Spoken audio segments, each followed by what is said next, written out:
Hi everyone, I'm Lisa Maria Hernandez, and this time around I'm going to explain you a worksheet that I designed for to use for 60-year-old students on 10th grade on the school in the rural school Vanguardia Cairo Alto. So, and first hand we have a chart of 75 common irregular verbs.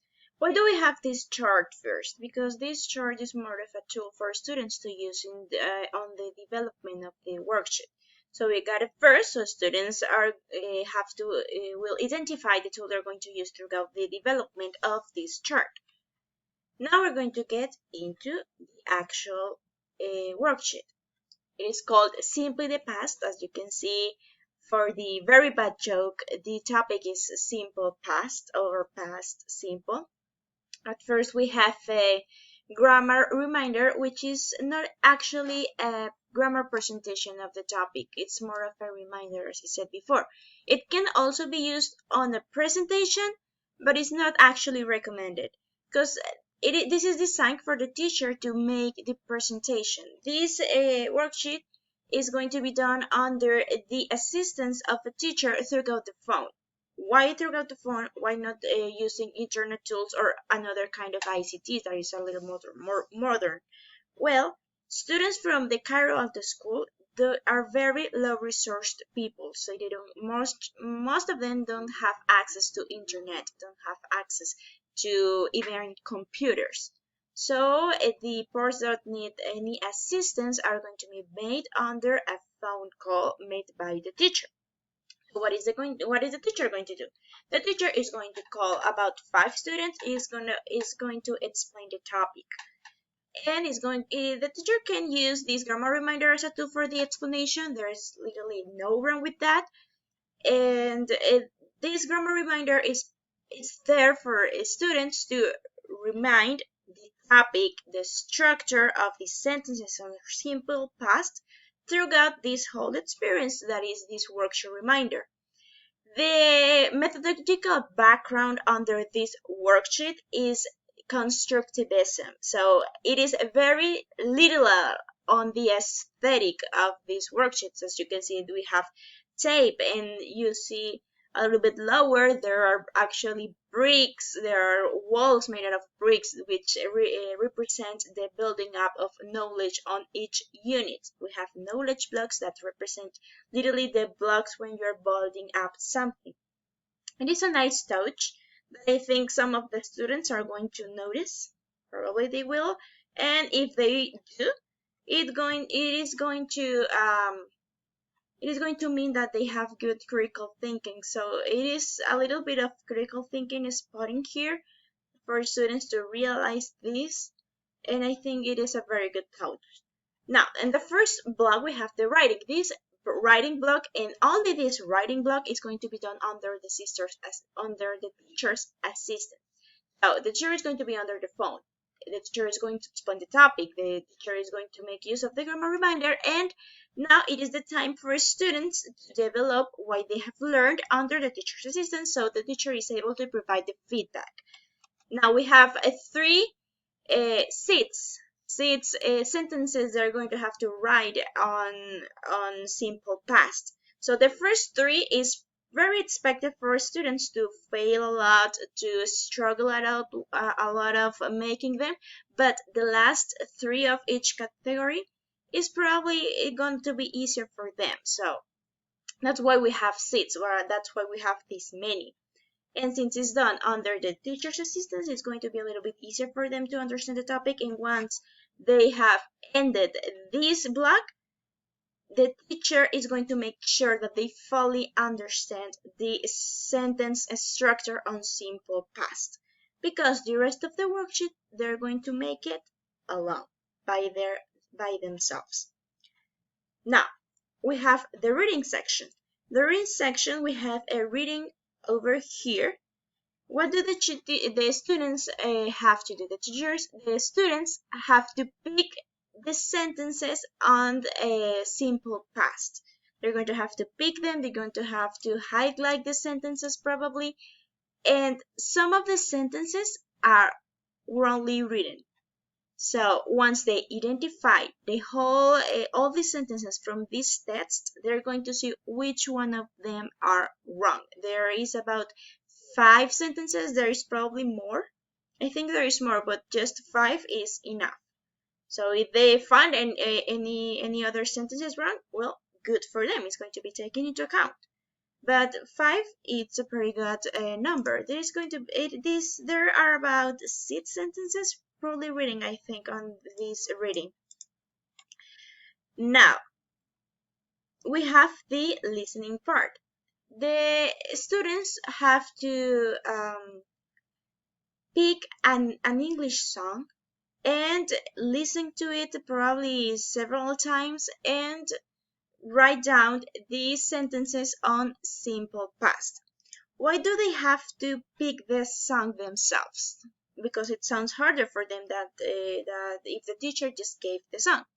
Because students probably don't have the tools to play the song. Probably the students, for example, the teacher can provide a link. Most of them don't have internet connection.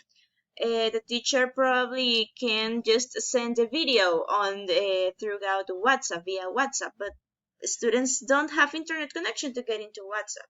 So I thought that probably listening to the radio can be a tool. Is if some of the students probably have internet connection, so it's going to be a little bit easier for them. But for those who don't have the internet connection, they are probably going to have to listen to the radio, to the English songs that are played on the radio, and listen very carefully to each one of those songs to see if they find an English simple past sentence on those songs. They're just gonna have to find one. If they find one, it is enough. So the students, obviously, they're going to have to write at least the title of the song or something. Even if it's poorly reading, the idea is for them to identify the song and to write down the simple past sentence.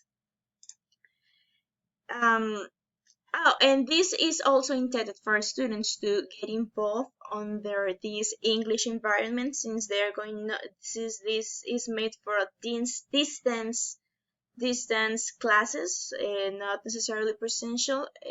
So it's better for them just to expose themselves on this English environment. So this listening section of the worksheet have this function as well.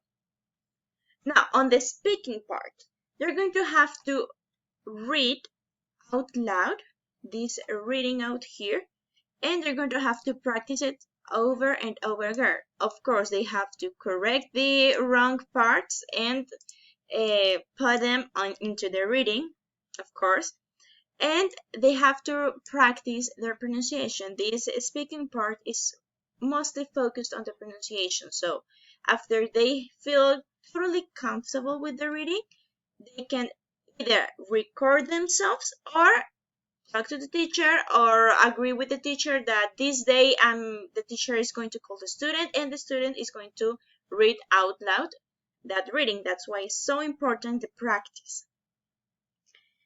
And at the last part, we have a review. There is a detail that probably you have already noticed of this worksheet, and this worksheet is not entirely reading in English, and it is not entirely reading on Spanish. This worksheet uses an Spanglish language.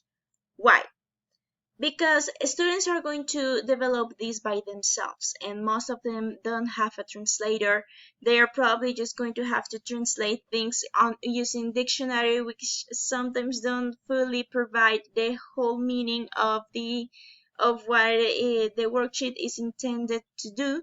So it's better for them to understand the Spanish part, and using the Spanish part of the instruction as a context, they can understand the English part.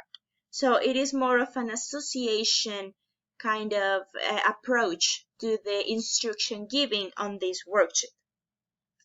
Now we have the review. On the review, they're going to have to write a summary of what they learned throughout this whole worksheet experience. As I said before, this worksheet is based on constructivism.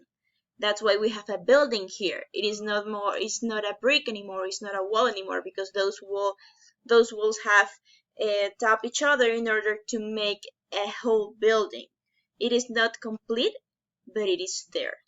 So that is the whole message behind the aesthetic of this worksheet. So on this review, they're going to have to write down to express this building they have created, this interpretation of the whole process of this whole experience. What did they learn? How did they feel? What did they find easy to do? What did they find hard to do? What would they like to know further?